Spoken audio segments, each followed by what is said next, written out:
We will now have a look at the role of religion, which means religious leaders, religious people, religious organization in the quest for peace and in dealing with peace and conflict. And as you can see from this first slide, the history of religion has been not only one of peace or one of religion at least working towards peace, but one of conflict. And you can see Martin Luther King on the right, and at the center, Gandhi and his counterpart in Pakistan, Ghaffar Khan. They represent the peaceful religion. And you could have, I could have put many other pictures of religious leaders who have sincerely worked for peace as one of the elements of their religious calling. On the other hand, on the left and on the right, you see actually very dashing gentlemen. They look good in a bad way, fighting for their God or fighting for what they thought to be God, purely and simply during the Crusades, essentially. The Crusaders, the jihadis, on the other hand, that gives a mixed impression about religion. I think most people have that mixed impression.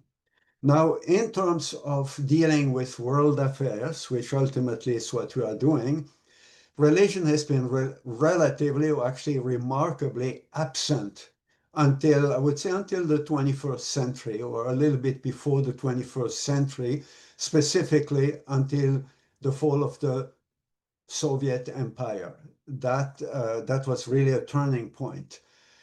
And as Douglas Johnson has said in this book, which is very important, it touches at least a very important issue, a topic, religion, the missing dimension of statecraft. So as he says, for decades, the largely secular politicians and diplomats of the West have ignored or underestimated, at best underestimated, the role of religion in world affairs at their peril and ours. At their peril means because they underestimated the role of religion, they didn't really understand what was going on in world affairs.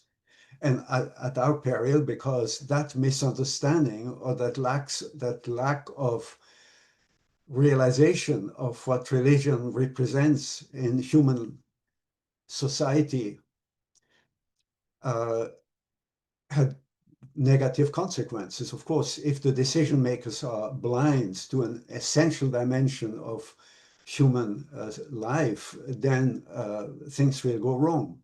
Now, this is not to say that all political leaders in the West were non-religious or even anti-religious. Many were secular, many are secular. We live in a largely secular world. But the book itself, this book was as a foreword by Jimmy Carter, and he is a very good example of a US president who was a very strong fundamentalist Christian. He was a strong believer. But even those who were religious, a minority, did not really, by and large, understand the role of religion in world affairs, not just in your private faith, your private life, but in world affairs, how important religion was in world affairs. Why? Well, until the beginning of the 20th century, religion was strongly connected to world affairs. In the Christian world, most leaders were considered or expected to be Christian, and even if they didn't have much of a personal religious faith or belief, they had to represent a society that was supposed to be Christian, with sometimes quite a bit of hypocrisy, but in any case, it was understood that religion was central and in every civilization. With the end of World War II, we entered an era where religion became more and more detached from public life. And as we have seen, peace studies itself started with a secular outlook in many ways. The United Nations, as we have seen, started as a very secular organization that included not only Western Christian nations, but also communist nations. So the outlook in the West has become very secular. And at the United Nations and in general, the assumption was that politics didn't deal much with religion. Because essentially the decision makers in the most powerful countries lived in a secular environment and the world stage was secular. And during the Cold War, which started practically right away after World War II, religion was largely not really a public factor in the West because the West had become secular and religion was private. And in the communist world, which was the other half, or at least another big part, religion was essentially forbidden or just tolerated, but as long as it was subservient to the government. So the role of religion was kind of put on ice. It was either not considered to be a public matter or it was eliminated altogether. Once the Soviet Union collapsed, then many countries started waking up from after having been under the Soviet Empire, and their religious life became very strong. Think of Iraq, and Syria, just two. These countries were essentially dominated by leaders that were maybe not communists themselves, but completely strongly allied to the Soviet Union, and were still largely Marxists in their outlook. Saddam Hussein and his equivalent in Syria. On the other hand, in Iran, you had the Shah, and you had a government that was strongly aligned to the United States and was also not religious or not much religious. With the end of the Soviet Union, Iraq and Syria became the hotbed of at least religious wars, or civil war, ISIS and so on, and Iran as well. Iran went the other way. Both went towards, anyway, religious tension. These are just two examples. So there was some kind of a wake-up call, and I will look at this situation that occurred at the end of the Cold War, which is also when Johnston wrote his book. Here you have three gentlemen, or actually two gentlemen and one lady. They're all three Harvard people. The person at the center is maybe the most famous. I don't know, maybe not. It depends. They're all three famous. Samuel Huntington wrote the famous book, The Clash of Civilizations. He was actually the professor to both the one on the left and the one on the right. So let's start with the left. Francis Fukuyama was an American-Japanese political scientist who studied under Huntington. He was himself the son of a pastor, a Protestant pastor, but he was essentially non-religious, so not much religious. Perfect representative of the secular political stage in the United States. He wrote a book famously called The End of History, and with the second part, And the Last Man. The end of history means, and I have to summarize very briefly because it's just one of the many elements that we have to look at today. The end of history means that now that the Soviet Union has been defeated and communism or Marxism as a solution, a worldview, has been defeated, there's really no competition to challenge the Western liberal and capitalist worldview. that's the one that works. It has defeated all others. And that's why you can say the end of history, history being the fight between different powers that want to, defeat the other in the name of their own beliefs. Finished. The West essentially has won, which already sounds rather naive. But anyway, the West has Western liberalism, liberal democracy has won. That's the final stage. Liberal democracy, where everybody can do what they want peacefully. That's the final. No other ideology will be able to challenge it ever. And it's at the same time economically, it means capitalism, where everybody can have their own free market existence, their home, and to become wealthy, at least to a certain extent. It may also sound a little bit naive. He has been bombarded with criticism for saying that, obviously. By the way, he himself said something, and that's the meaning of the last man. I'm not dealing with the philosophical background of it. The last man means the person who is left when you have achieved that. It's somebody who has free democracy, liberal democracy, and capitalism, lives well, free, safe, but doesn't have any vision or ambition or anything. And Fukuyama himself said, that's actually risky. And I would say so. I would say also this represents typically the situation of Western Europe, that today is considered pretty much like that. Everything works somehow well compared to the rest of the world, but there's no great vision or great determination to defend what you have because it's worth it. That brings also with itself a lot of weakness. So anyway, that would be his own caveat.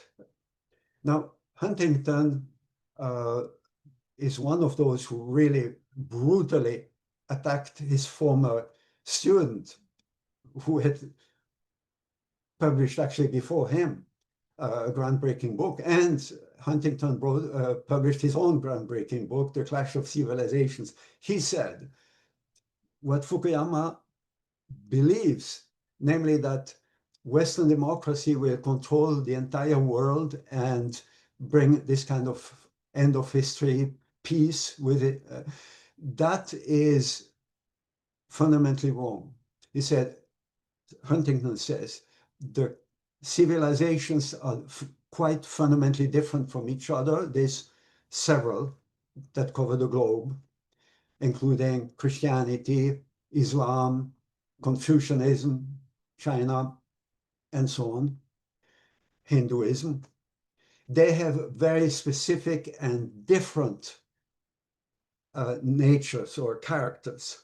And in particular, democracy is typical of Western Christian civilization. He used a sentence that somebody else has coined, but the West and the rest. It sounds a little bit arrogant, maybe, dismissive of the rest, but he presents it quite strongly. He believes that the West, the Christian West, has what it takes to be democratic. That's its nature. But other civilizations don't have it. So the idea of the whole world becoming a Western-style democracy is a total illusion. And specifically, his concern was Islam. So his perspective was Islam is fundamentally, by its very nature, opposed to democracy. That's the nature of Islam. You cannot change it, or you cannot pretend, or that's just the way it is. Therefore, Christianity and Islam are destined to clash. It's not a question of if, they are destined to clash of civilization. You can try to handle it as well as possible, but they are contradictory, mutually exclusive, and both want to dominate, so they will clash. And it's not just Islam, that's the central one, but of course, the East Asian sphere with China, also another source of clash, because very different view of life, even without communism. Confucianism has a much less individualistic perspective on things and so on. And even talking about the Cold War with the Soviet Union. Once the Soviet Union disappeared, then religion came back in Russia. It's the Russian Orthodox Church that is now strongly involved in the conflict in Ukraine. So you have that too. Anyway, so that's his perspective. It's a rather pessimistic perspective, I must say. Then on the right, you have another student of Huntington at Harvard, except that she did not become a professor at Harvard or elsewhere. She became Prime Minister of Pakistan, the first woman Prime Minister. And of course, she was liberal. The fact that as a woman she became Prime Minister is the proof of it, because conservatives in Pakistan would never allow a woman to become a political leader. Then she stepped down, or she lost an election, I forgot. And during that time, she wrote this book, Reconciliation, Islam, Democracy, and the West. And in that book, she defends a thesis that's the exact opposite of Huntington. She says Islam is just as compatible with democracy and a peaceful life and freedom as Christianity is. And she gives many examples historical examples, even the prophet, how he took care of his wife, he did chores in the home, and I think I've mentioned that before. And she gives two reasons why Islam has, unfortunately, indeed, many times now become what Huntington thinks it fundamentally is. One reason is that Islam is developed in many tribal areas, very large areas, entire countries, Pakistan, Afghanistan, and much of the Middle East.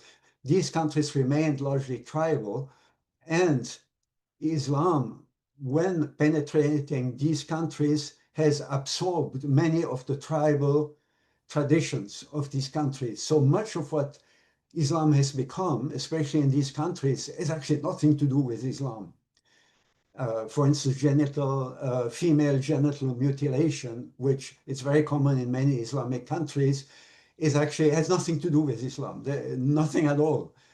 But it's enforced many times in the name of Islam. These are tribal traditions. So that's just one example. And the other point is that because the West has colonized many of these countries, there's been a rejection, a violent rejection of the West and automatically Christianity, which has led to that kind of conflict. But she says fundamentally, Islam is just as peaceful and democratic as Christianity. I have no time to discuss that, but that is her point. Now, ironically, Huntington, who was a pessimist and believed in a violent clash, he died peacefully in his bed. And Benazir Bhutto, who was a positive, optimistic, and had this vision of a free, modern, peaceful Islam, she died blown into to pieces by a bomb when she was candidate to become prime minister again. Here on this picture, you see that she has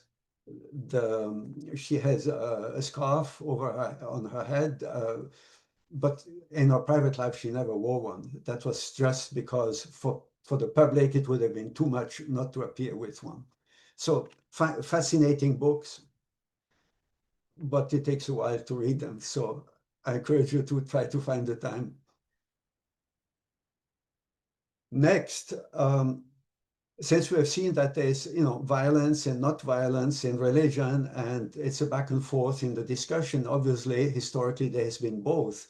We have to address one thing which I declare very strongly here to be a myth, and that is the statement that you will hear probably right and left, that religion has caused more conflicts and wars in history than anything else. I'm sure you have heard that at some point. Meaning, religion is essentially hypocritical, speaks about God, goodness, love, etc. But in fact, people have killed each other for God more than for anything else. So I called it a myth because no matter how much abuse there has been by religious people and leaders of the teachings of religion to make war and how many people, no matter how many people have been killed in the name of Jesus or Allah or Muhammad or anybody, it's nothing compared to what non-religious leaders have done for their ambition, such as Genghis Khan was actually interested in various religions, but he just was primarily interested in his power. He was a conqueror and not for religion. Napoleon, Stalin, Mao Zedong, Alexander the Great, Julius Caesar, Adolf Hitler, and many others.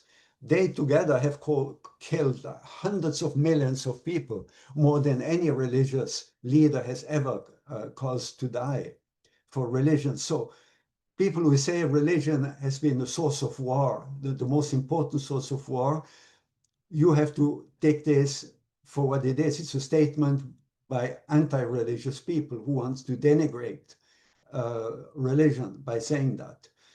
There's some truth to it. That's why they can say that many times religion has done pretty bad on that level, in that area, but it is not true that religion has been the main cause of war.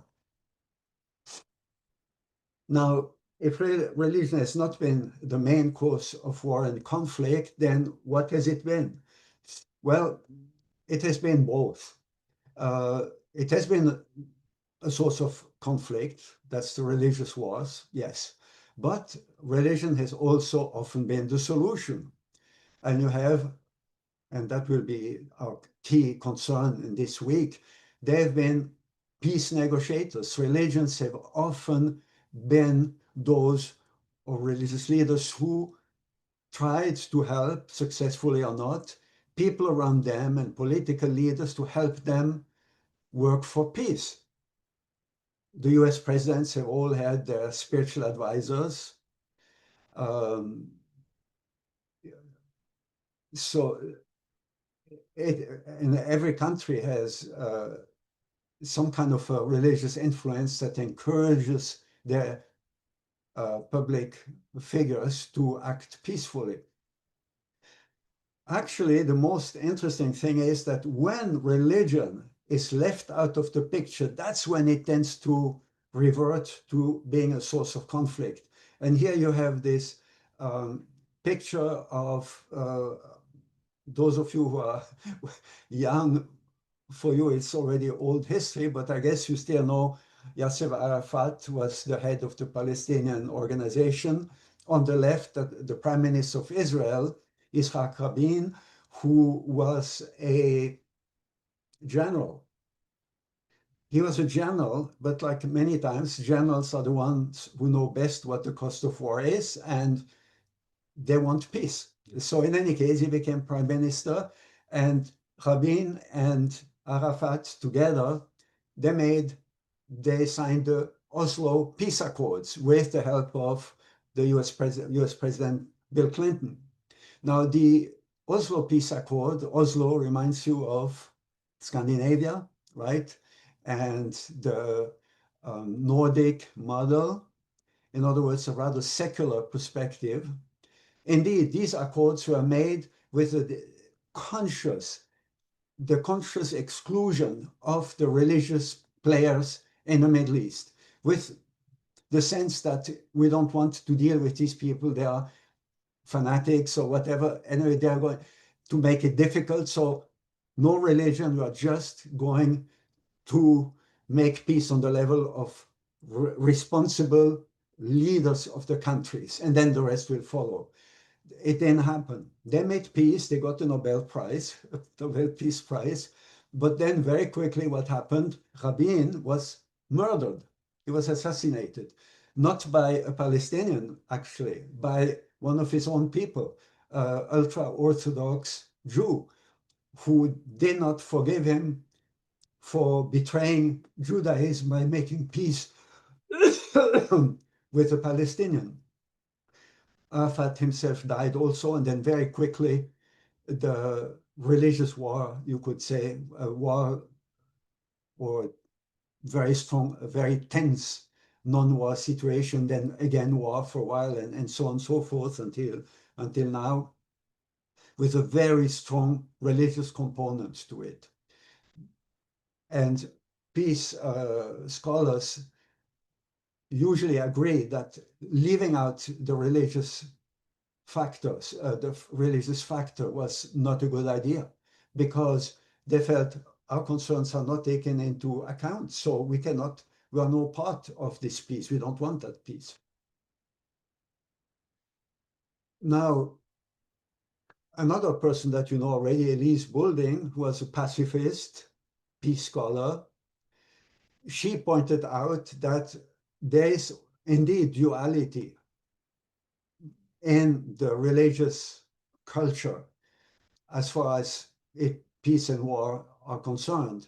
There's the holy war and the peaceful kingdom that balance each other out somehow. You know, the holy war leads to violence, that notion, you know, of holy war, and the peaceful kingdom of God that goes into the direction of peace. So she also saw that ambivalence of the role of religions. Doesn't mean that religion doesn't know should I go this right or left. It means that you have both elements, both factors are there in religion. Now, elaborating on this, you have books and articles by a current sociologist of religion whose name is Lester Kurtz. He's a Christian. I don't know if he's religious or not, but Christian background, with a woman, a wife, sorry, who is an African Muslim from Zambia, I believe. So he's very open to religions and a very interesting guy who has very good insights. And if you can read some of his articles, some of which I will post, you will benefit greatly. So he says essentially, he gives some kind of a structure, thought structure to this ambivalence. He says in all religions, there is a warrior motif and a pacifist motif. A motif is some kind of a general idea. So general idea of pacifism and a general idea of war. Both are there in all religions.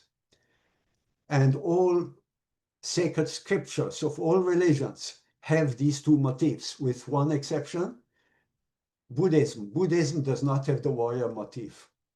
If you take the holy scriptures of Buddhism, there's no warrior motif. There's no call to fight for the holy cause of Buddhism. However, in contemporary Buddhism, and probably in the past too, that does not prevent Buddhist governments from being extremely violent with their non-Buddhist populations. So it's basically every religion. The pacifist motif can be found in Christianity, and I'm just taking Christianity as the most well-known, and for most of us, it's our religious background. Example, but you could go into every religion. Believe me, it's there, and we have a book, Sacred Scriptures, that has a collection of quotes from every religion. The most famous, perhaps, quote from Jesus is, "Turn the other cheek." If somebody slaps you on one cheek, turn the other cheek. That is hardly a call for to be violent. And those who live by the sword will perish by the sword. So that's an encouragement. Don't live by the sword, because you will perish by the sword. So that's a more like reasonable argument, not because it's good, but just for your own good. It's not a good idea. And then the Old Testament already speaks of beating the swords into plowshares. That's Isaiah. And then Isaiah, a different part, calls the Messiah, the coming Messiah, Wonderful Counselor, Mighty God, Everlasting Father, Prince of Peace. And Jesus is so often referred to in Christian hymns and in general as the Prince of Peace. So the emphasis on God and Jesus being a source of peace is very, very strong.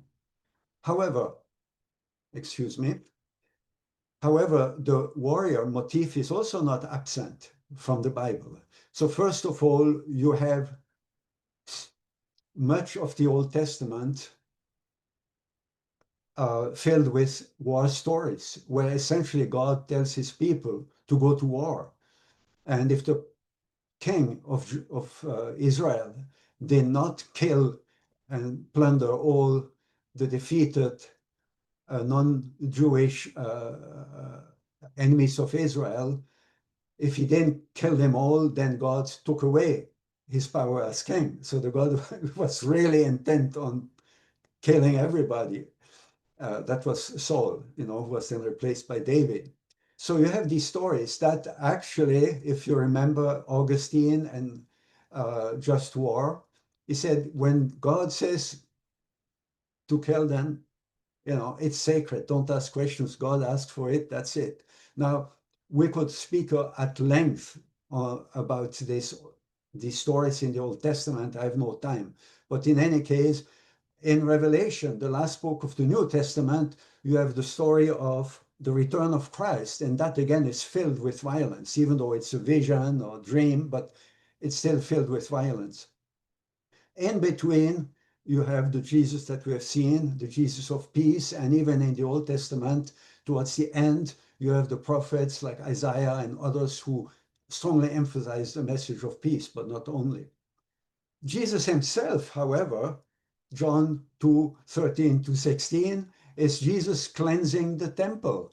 And you see the illustration here, chasing out with a whip the money changers from the temple. And again, don't have time to elaborate on that, but you have both elements. But that element of Jesus cleansing the temple shows it is for something good. He didn't kill them, he chased them. So the point is to clean a certain situation of invasion by evil. So it's holy war, not any kind of violence. Violence should be justified. And the violence, if any, should be for the sake of God. Nevertheless, it's a little bit disturbing to have so much violence, even in the sake of God. Lester Kurtz shows very well how it is possible to overcome that cognitive dissonance. A cognitive dissonance is two things that are both true but don't seem to fit very well. When you hear religion and violence, how can that be? Okay, you can overcome that, and it has been overcome. It's not just a theory that he has, it has been overcome by many religions and religious leaders. It's called spiritualizing the war motif. The pacifist motif, the peace motif, does not need to be spiritualized, because peace is a spiritual attitude. But war seems to be very non-spiritual. You can spiritualize it, and it has been. So first of all, according to the divine principle, for instance, when Jesus speaks, or other figures in the Old Testament speak of the fire and judgment by the sword, what is really mean is not literal fire or sword, it's the truth.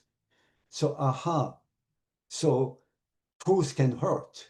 If somebody ever told you an uncomfortable truth, uncomfortable for you, it hurts. It doesn't, you don't bleed, but your heart inside bleeds.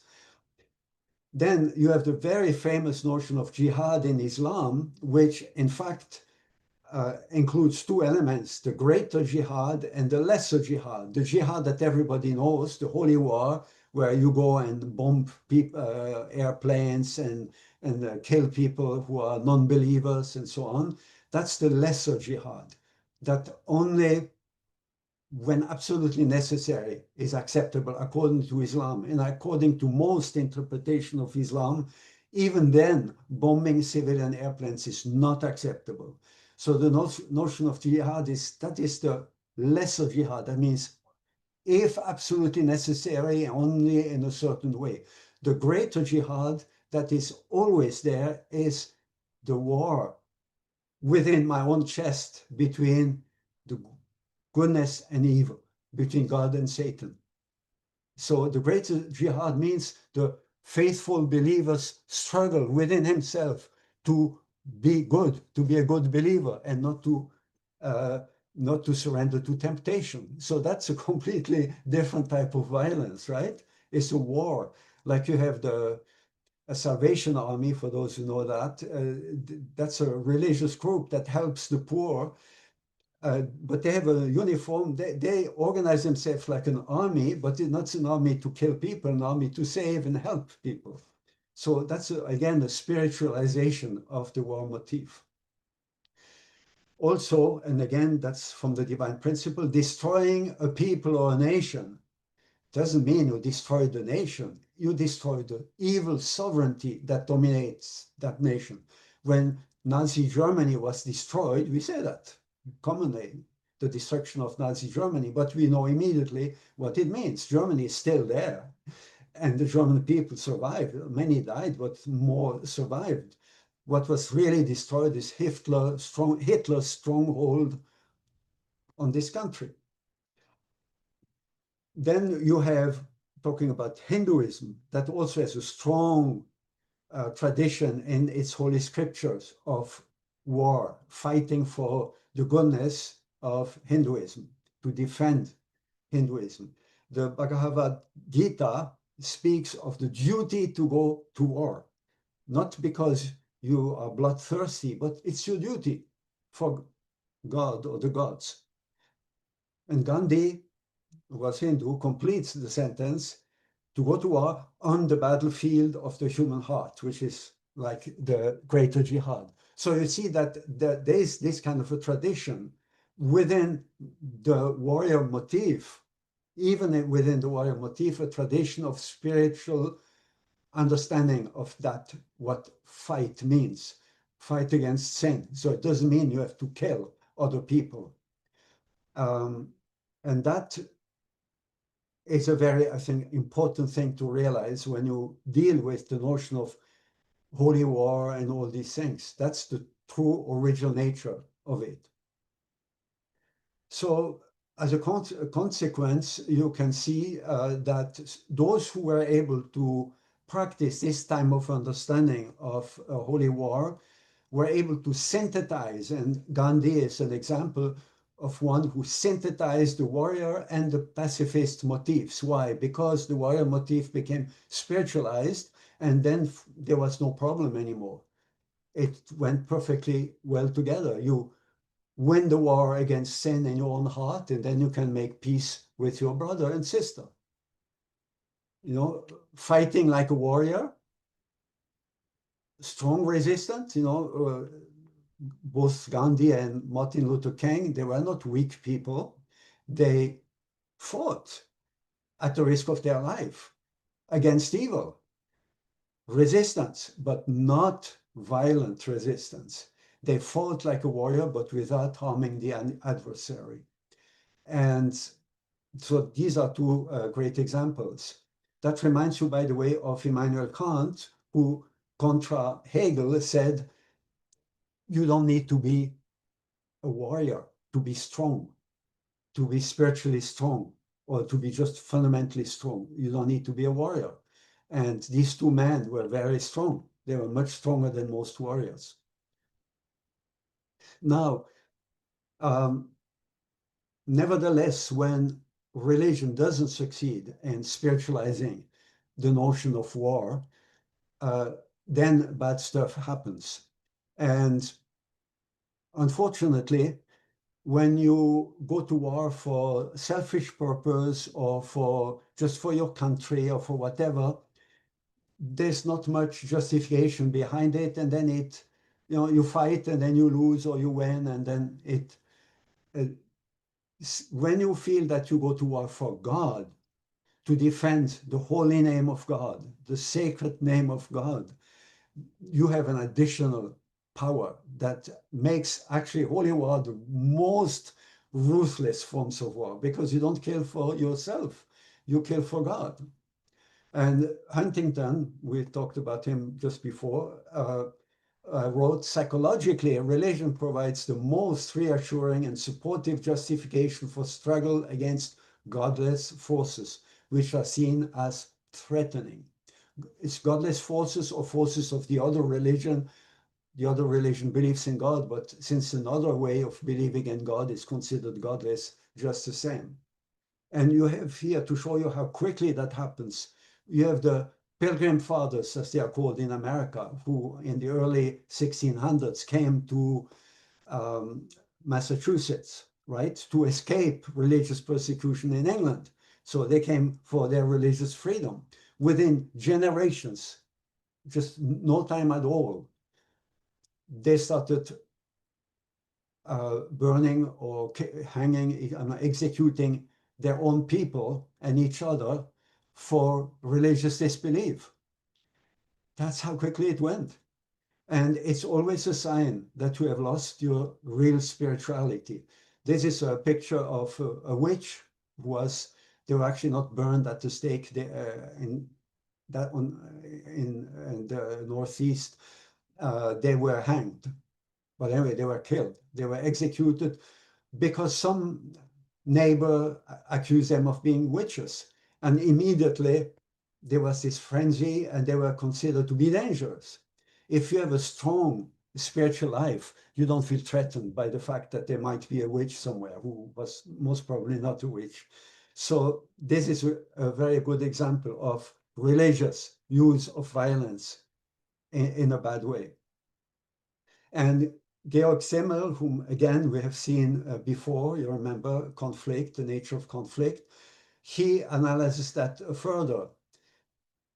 On the other hand, however, the consciousness of being merely the representative of super individual claims, you don't fight for yourself, that is, of fighting not for myself, but for the thing in itself, for God, may lend to the struggle a radicalism and mercilessness which have their analogy in the total conduct of many very unselfish, high-minded men.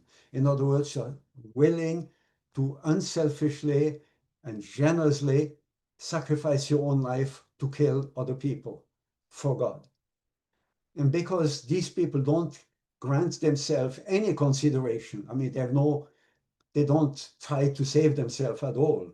They likewise have none for others and hold themselves entirely justified in sacrificing everybody else to the idea to which they are themselves sacrificed. In other words, if you are a suicide bomber, you have no hesitation killing the people on the plane or wherever they are because you don't mind killing yourself. So that gives you somehow some kind of a justification. It's necessary to help the cause of God. Now, again, most religious leaders in most religions deny that this is a proper way of handling violence, at best to defend yourself when you are really attacked. But that phenomenon does exist and it's quite strong. So it's important to know that that is some kind of an obstacle to the role of religion in peacemaking. And it's there and we have to know.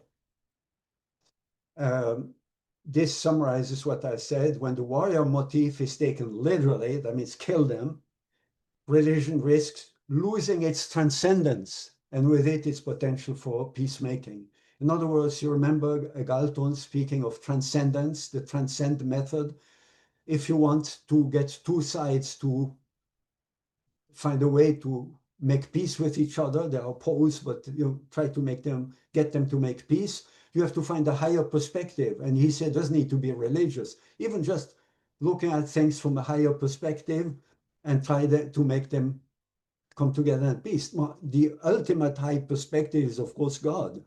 We are all under God, so let's make peace. But if you start having a view of God, that God is on your side, that you have to defend God, that everybody else, no matter how much they say they believe in God, their God is false, and you have to kill them for believing in that false God. Once you reach that level of religious life or consciousness, then religion loses any potential for peacemaking. I think it's pretty obvious. However, if we leave that now aside, religion does have in itself, besides the general sense that religion is about love, and we have seen the quotes from Jesus, love, forgiveness, peace, there are some more precise ways in which religion can be a very good element or a very good factor in working towards peace. This is a quote by a rabbi. This gentleman is a rabbi. He says that world religions, and so as a rabbi, he recognizes that all world religions have that, they have a reservoir of pro-social values, of profound subtlety and effectiveness. If utilized well, could form the basis of an alternative to violence. So it summarizes it, I think, very well. If you use all the resources, not just I believe in God, God is all powerful or anything like that, but more all the traditions of the different religions, all their teachings, there's a lot of very subtle but very effective material that can be used for peacemaking.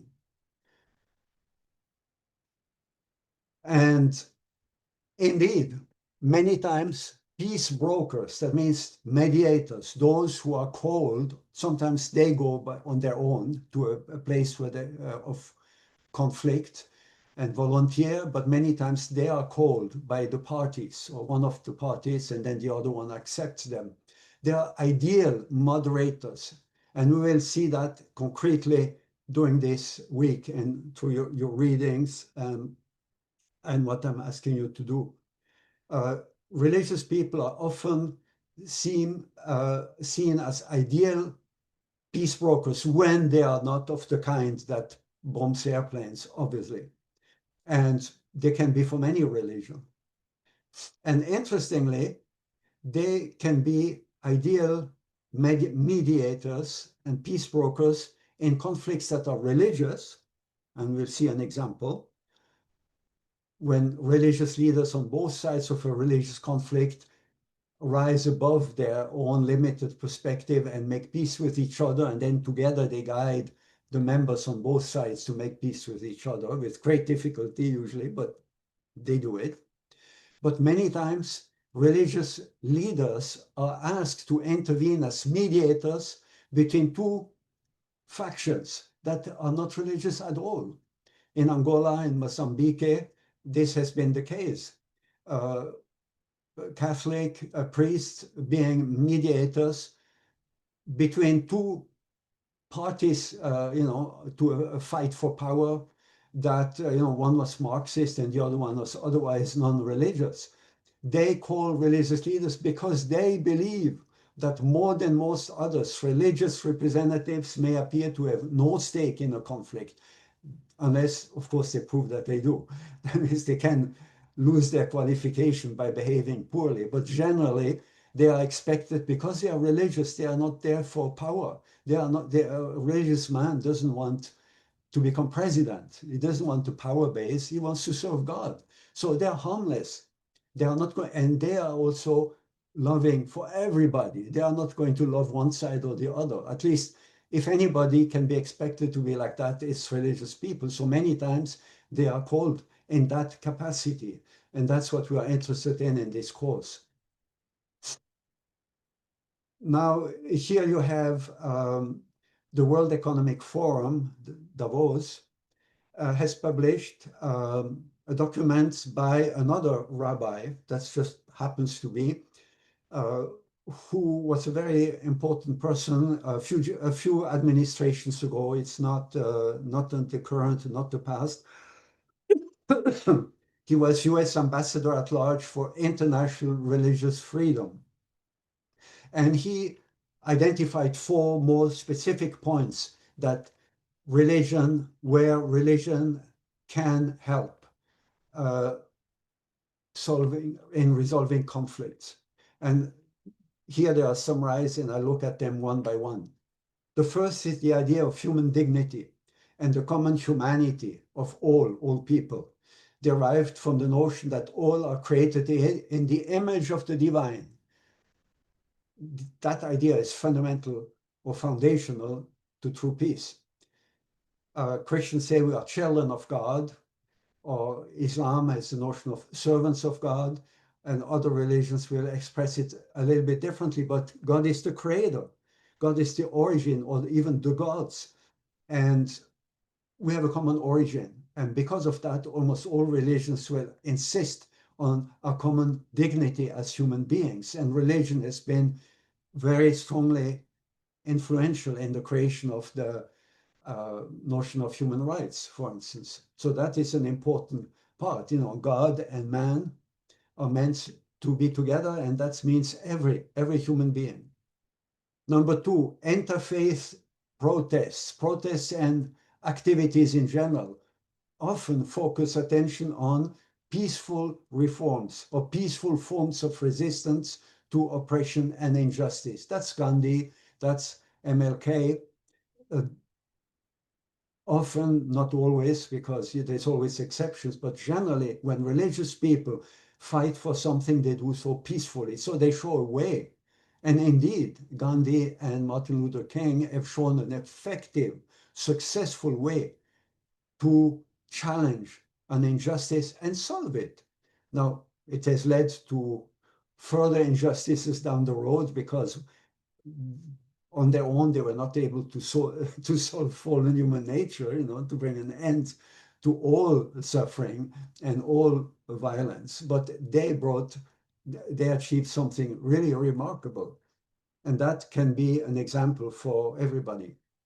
Number three, religion represents influential civil society communities and institutions, often seen as representing unifying values that transcend disputed issues. They are often among the most stable, most trusted entities in crisis venues. Well, religions themselves, they are often thousands of years old, whereas even kingdoms in a few decades or maybe a few centuries, and then there's another dynasty and things change, presidents come and go, but religions stay.